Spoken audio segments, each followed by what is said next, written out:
Deus, o nosso Pai, possa falar com cada um de nós, irmãos na fé, e que esta palavra também possa nos fortalecer e sempre nos manter unidos uns aos outros e unidos ao nosso Pai Celeste. Amém. Amém. Meus queridos, nós estamos numa sociedade que ela é marcada por injustiças. Nós estamos numa sociedade que é marcada pela corrupção. Nós estamos também numa sociedade marcada por rupturas, relacionamentos falidos, famílias divididas, corações feridos, pessoas afastadas de Deus. Vocês já ouviram a expressão procurar chifre em cabeça de cavalo? Essa expressão significa procurar problemas, procurar defeitos ou algo que não existe em uma situação. Essa expressão era usada para descrever alguém que insiste em encontrar falhas onde não há, criando dificuldades, problemas imaginários ou sendo demasiadamente crítico. Acredito que todos nós conhecemos alguém, ou quem sabe nós já fomos esse alguém que vive procurando falhas, que vive procurando defeitos, achando que sempre falta alguma coisa. Pessoas que enxergam apenas problemas, que se apegam aos detalhes, que querem tudo que seja do seu jeito e forma. Olham mais para os erros do que para os acertos. Pessoas assim até querem, tentam viver em comunhão, mas até só ferir ou contrariar a sua opinião. Meus queridos, isso nos mostra uma verdade espiritual. O maior inimigo de nós permanecermos unidos, de nós estarmos juntos, não é a falha do outro. O maior inimigo de nós nos reconciliarmos é o orgulho do nosso próprio coração. Por isso é que Deus nos chama para outro caminho, o caminho da humildade, do amor, da paz e da reconciliação que nasce, que vem da cruz de Jesus Cristo. Pois nós somos lembrados que a maior ruptura de todas não está entre as pessoas, mas a maior ruptura está entre o ser humano e Deus. O pecado levantou um muro, o pecado criou distância, o pecado destruiu a paz, mas Deus, em sua misericórdia, nos apresenta uma notícia extraordinária. Ele não esperou, ele tomou a iniciativa e ele veio até nós para nos reconciliar através de Jesus Cristo. Deus, através do apóstolo Tiago, ele escreve: de onde vêm as lutas e as brigas entre vocês? Elas vêm dos maus desejos que estão sempre lutando dentro de vocês. Tiago 4, versículo 1. E eu volto a perguntar: de onde vêm as discórdias? De onde vêm as confusões? De onde vêm os maus entendidos lá dentro da nossa casa? De onde vêm os maus entendidos e as confusões dentro e fora então da igreja? E eu respondo: quando queremos que tudo seja do nosso jeito, quando nossa opinião, nossa vontade vale mais do que o relacionamento, quando nós preferimos ter razão em vez de ter paz, então nasce o afastamento. O orgulho cria distância, a arrogância levanta muros, a falta de humildade e perdão destrói relacionamentos. Muitos acham chifre em cabeça de cavalo porque, na verdade, procuram ou querem justificar ou dar uma justificativa para defender o seu ponto de vista, defender o seu jeito, defender a sua vontade. Olha só o que Jesus disse. Ouvimos com atenção. Eu desci do céu, não para fazer a minha vontade, mas a vontade daquele que me enviou. Jesus disse. A vontade válida, meus queridos, é aquela que nasce daquilo que Deus quer, daquilo que Deus deseja. Ouçamos então também com atenção aquilo que o apóstolo Paulo escreveu lá em Gálatas 1, versículo 10. Por acaso eu procuro a aprovação das pessoas? Não. O que eu quero é a aprovação de Deus. Será que eu estou agora querendo agradar as pessoas? Se eu estivesse, eu não seria servo de Cristo. A vontade de Deus, meus queridos, é dar salvação. Deus quer salvar. Deus não quer condenar ninguém. Deus nos ama e quer o melhor para nós. A sua vontade é boa, a sua vontade é perfeita. E foi pela vontade de Deus que Jesus, o seu Filho, morreu e ressuscitou para dar perdão e vida eterna para todos que creem. Por isso, aquele que ama e teme a Deus procura fazer a vontade de Deus.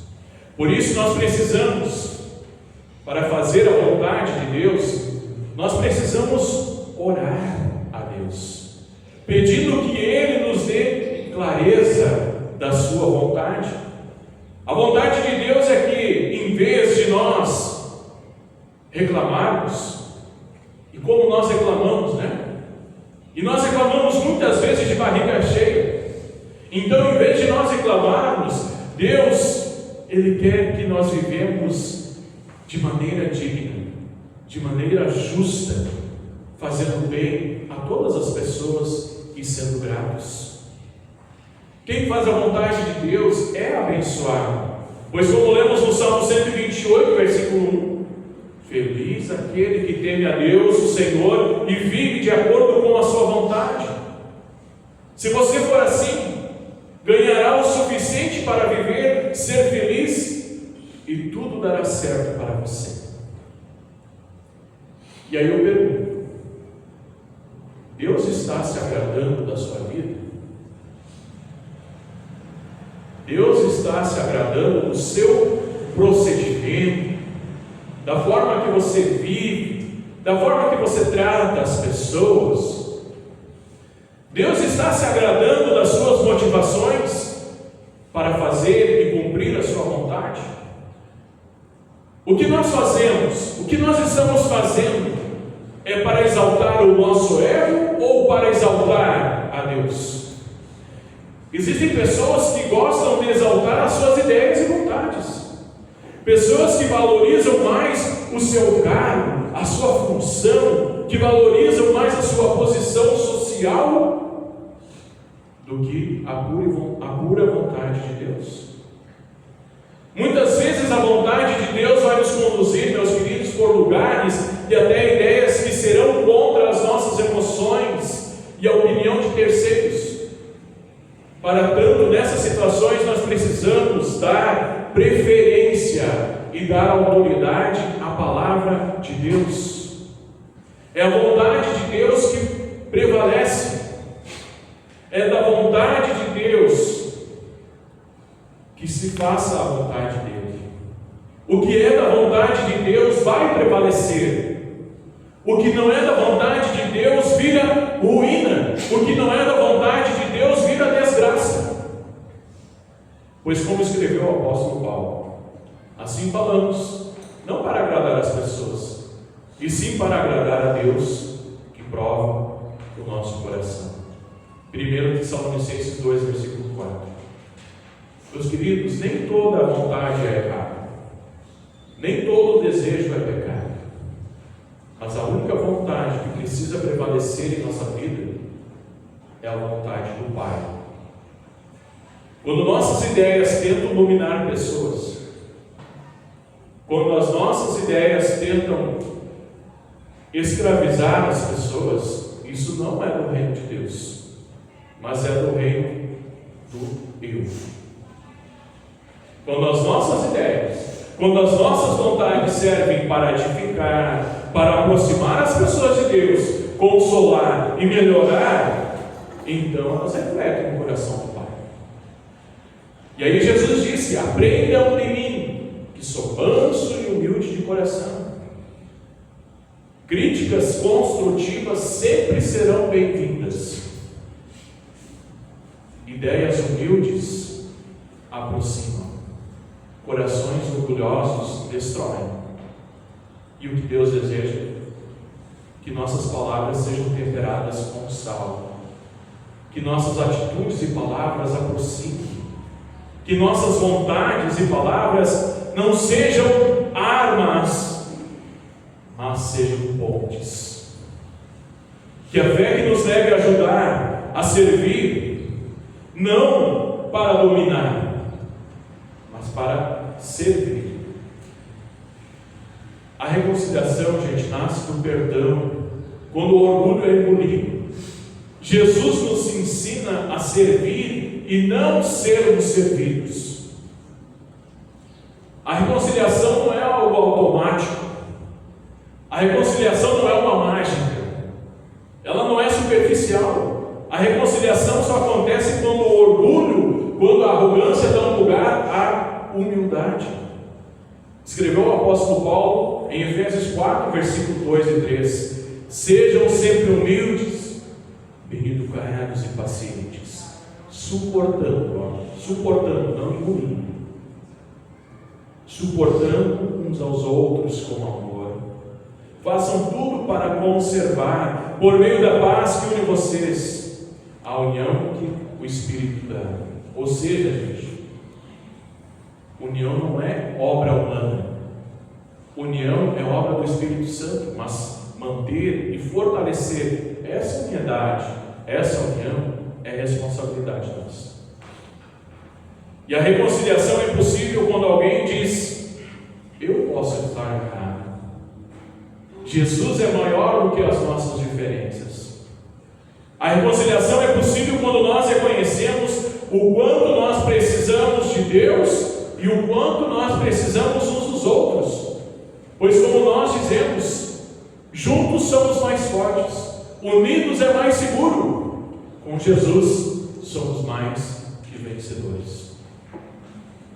Assim, o que era muro vira ponte, o que era distância vira encontro, o que era ferida vira cura. Meus queridos, nós não estamos aqui para erguer muros que afastam, mas proclamar Jesus, que é o único que salva, perdoa e restaura. A reconciliação só é possível por essa razão. Jesus Cristo nos reconciliou com Deus. Em Colossenses 1, 19 e 20 lemos: porque Deus achou por bem que nele, Jesus, residisse toda a plenitude, e que, havendo feito a paz pelo sangue da sua cruz, por meio dele, reconciliasse consigo mesmo todas as coisas, quer sobre a terra, quer nos céus. Jesus trouxe a paz, a reconciliação pelo sangue que derramou por nós na cruz. A cruz nos mostra que o pecado é mortal, gente, e só pode ser vencido, e é vencido pela morte e ressurreição de Jesus Cristo. Foi ali na cruz que Ele destruiu a inimizade, que Ele removeu a condenação, que Ele abriu o caminho de volta, Ele aproximou o que estava distante e fez de nós inimigos, amigos de Deus novamente. E o melhor, filhos de Deus. Escreveu o apóstolo Paulo: porque se nós, como inimigos, fomos reconciliados com Deus mediante a morte de seu Filho, muito mais estando já reconciliados, seremos salvos por sua vida. Romanos 5, versículo 10. Nós podemos viver em paz, gente, porque nós somos reconciliados primeiro. Nós amamos porque Deus nos amou primeiro. Antes da cruz éramos separados. Antes da cruz nós éramos inimigos. Depois da cruz nós somos aceitos, recebidos pela fé em Jesus Cristo. E aí eu pergunto para a nossa reflexão também: se Jesus Cristo não apontou nossos defeitos para condenar, por que é que nós gostamos de apontar os defeitos uns dos outros? Se Cristo nos acolhe como nós somos, por que é que nós dificultamos tanto o acolhimento entre nós?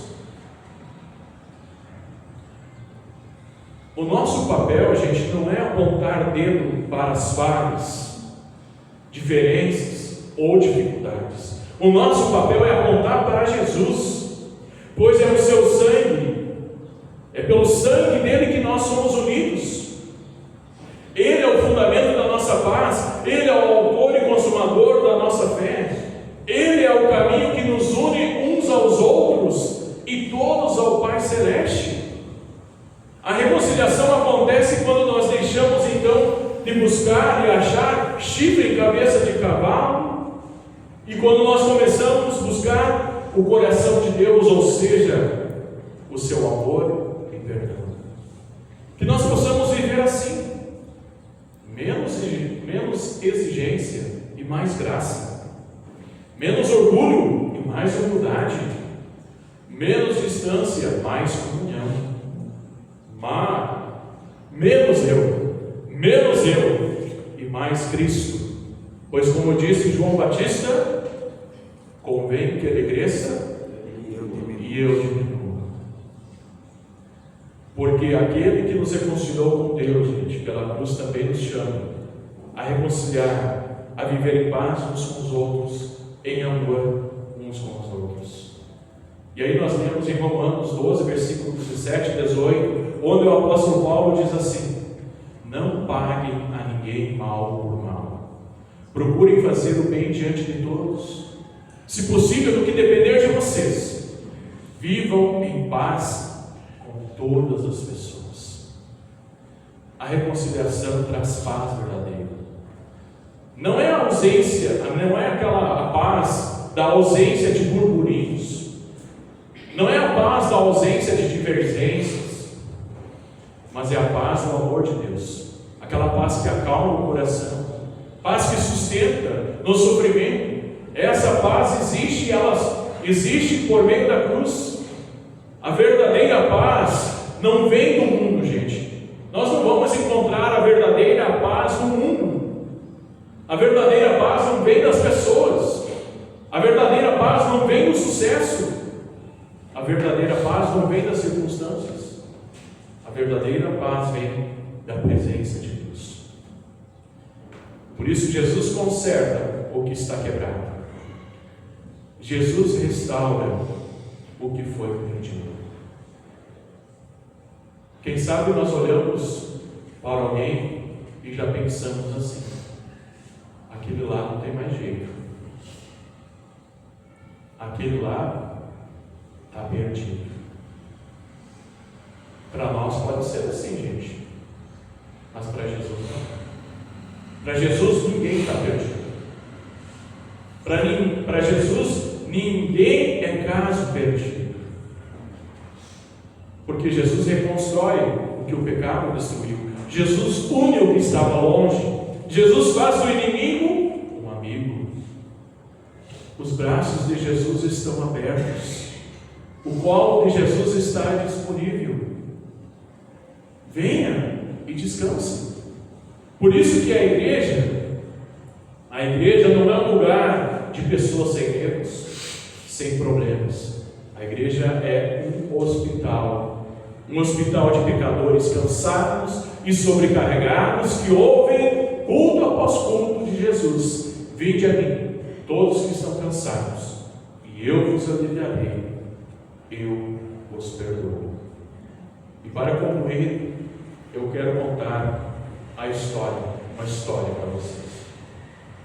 Havia 2 irmãos que moravam em 2 fazendas vizinhas. Esses 2 irmãos, eles sempre foram unidos, até que aconteceu um mal entendido entre eles. E esse mal entendido entre os irmãos virou o quê? Discussão, gerou mágoas, afastamento. Ferido pelo orgulho, um deles então mandou alargar o riacho que separava as propriedades para se afastar ainda mais do seu irmão. E certo dia então apareceu um carpinteiro oferecendo ajuda. E um dos irmãos então pediu: eu quero uma cerca bem alta aqui. Não quero que ele nunca mais chegue perto. O carpinteiro aceitou o trabalho, mas quando aquele irmão que pediu para fazer uma cerca voltou, ele não encontrou uma cerca, mas ele encontrou uma ponte. Uma ponte linda, firme e acolhedora. E do outro lado, gente, estava o seu irmão chorando. E ele dizia: meu irmão, me perdoa, eu errei. Você ainda construiu uma ponte para mim? E os 2 se abraçaram no meio da ponte, como se Deus tivesse reconectado os seus corações. Enquanto isso, o carpinteiro arrumava as suas ferramentas. E eles disseram: fique conosco.